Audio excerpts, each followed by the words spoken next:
you someone who's busy, busy, busy all the time? You stack that to-do list high and you're constantly on the go. I get it, I've been there, I've done it, we all do it.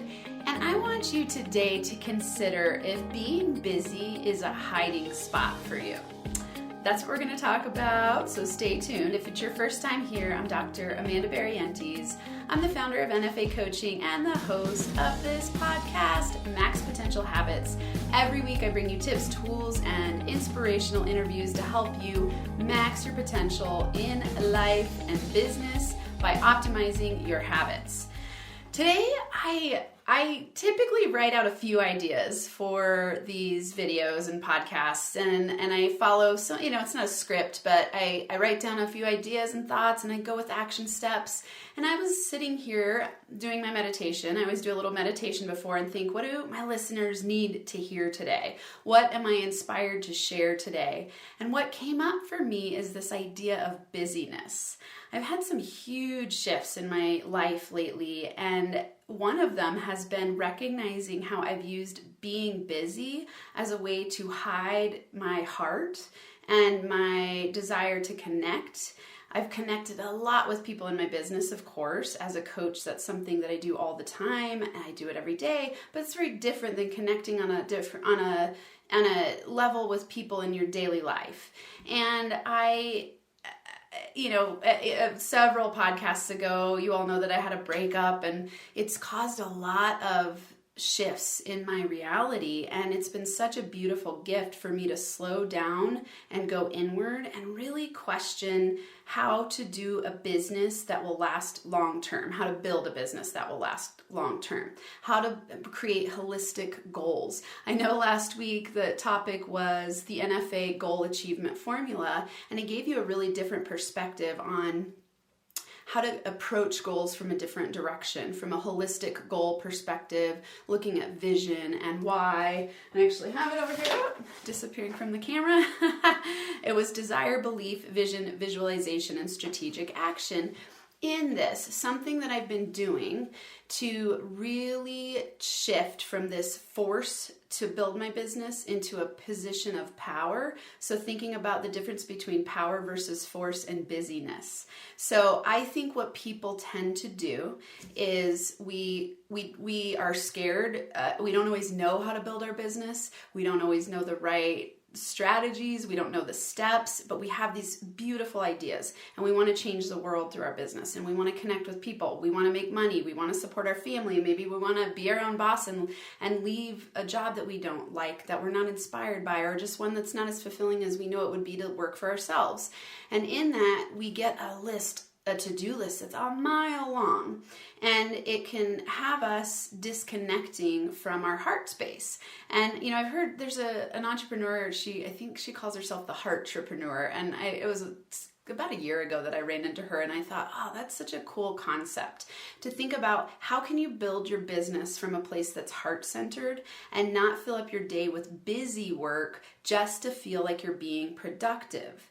This goes along the lines of needing to take the time to sit down each and every day to connect with yourself, to drop into your heart and ask yourself, what's inspiring to me today? What brings joy to me today? How can I connect with people at a heart level today? How can I slow down and nurture myself today? So, I work with all business builders in my coaching, and this podcast is geared towards business builders. And I know as an NFA coach, no fucking around coach, it sounds like I'm hustle, go, busy all the time. And what I'm noticing is that the less I work, the more I make. This is one of my new favorite mantras.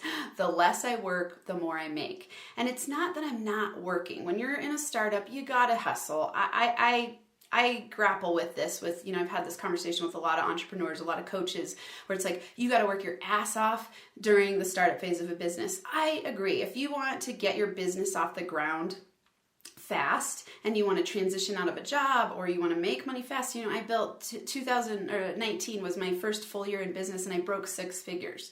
First year, I hustled my ass off. I'm not going to lie to you. I worked really hard all day, every day, sometimes 16-hour days, 6-7 days a week. I really was dedicated. I've been inspired. I've wanted to connect with a ton of people. I wanted to grow my client base. I wanted to make a difference in my business, and I've gotten to do it. And now that I'm on this other side of it, reflecting at my year and going, holy moly, I created so much, I'm sitting and thinking, okay, where's my heart in all of this? How can I have the balance? So if you're in the new startup phase and you're hustling, make sure you take time every day to connect with yourself.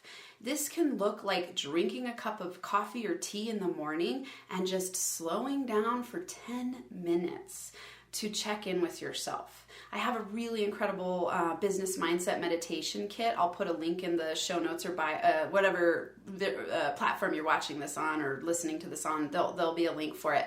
It gives you a TLC meditation, an affirmation meditation, a business mentor meditation. And that's an interesting and unique and special way for you to connect with yourself. Use Joe Dispenza's meditation. Get online and look up meditation. Calm app. I use the Calm app on my phone all the time. These are great ways to slow down and connect with yourself. Set an alarm on your phone and do a meditation a couple times a day, 5 minutes a day to connect with yourself.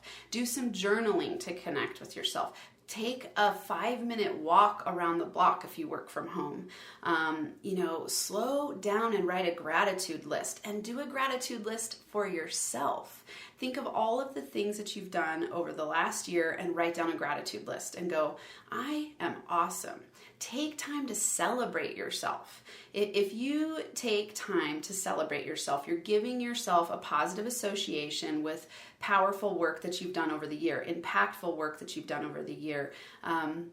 Even small celebrations of yourself. At the end of every day, write a gratitude list for yourself. Reflect on your day and go, what did I create today? How did I connect today? Who did I impact today? What did I overcome today? What fears did I face today? Cheer yourself on and be your greatest cheerleader. So these are the kinds of things, when I talk about busyness, we can hustle, and forget that if we want to build a lifelong business that we love, it's a balanced approach that's going to keep you in the game long term. So when I was saying this idea of power versus force is pushing, grinding, burning out, feeling exhausted every day, where you have such a long to-do list that you're just busy, and you're overlooking your health, your heart, your relationships, your connectivity with your family, your exercise, taking time to just stop and smell the roses. So that's what I'm talking about when I'm saying we can hide in busyness. We can hide our fears in busyness. We can set goals that are very lofty, and once we get there, we don't take time to slow down and treat ourselves. And then we just move to the next thing almost immediately. And I know this because I work with a lot of high performers, and I'm a high performer. And I've had this problem in the past where I'll achieve a really powerful goal that I set for myself that I'm like, go. I get there. I make it happen. It's not always forced. There's some flow in it, but when it's forced, it feels like at the end of that goal, I'm like, ooh, I'm drained, I'm a little bit tired, but then I don't take time to rejuvenate, and I go again, and I set it even higher. I double the goal, right? So I'm not saying don't set goals. I'm a business coach. I think goals are incredible. I think visualization works really well. There's all kinds of strategies. Listen to a lot of my other episodes to learn about that kind of stuff. This one today is for you to practice self-care, to slow down the busyness just a little bit, to check in with your heart, to check in with your inspiration, to take some time for yourself, to celebrate yourself, to connect with gratitude, so that when you look back at 2019 and you're stepping into 2020, you're questioning, how can I care for myself? How can I love myself? How can I connect more? How can I, instead of using force, use power, which is allowing, instead of being in fear-based restriction, you're in faithful flow. You're allowing things to come your way instead of forcing things to come your way.